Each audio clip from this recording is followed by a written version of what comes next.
Well, the showdown between Congress and the president over the border wall shows no signs of stopping.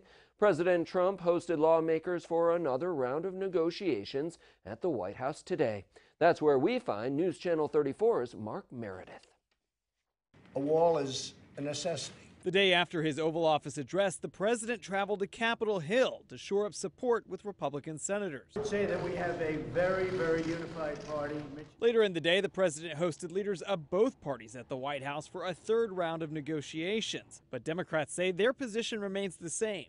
Until 800,000 government workers are guaranteed a paycheck, the fight over the wall can wait. He asked Speaker Pelosi, will you agree to my wall? She said no.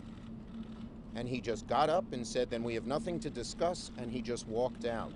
If you don't understand financial insecurity, then you would have a policy that takes pride in saying, I'm going to keep government shut down for months or years, unless you totally agree to my position. Presidential advisor Mercedes Schlapp told us federal workers support the president. It's unfortunate that these federal workers are caught in the middle of this fight, but they'll get their back pay.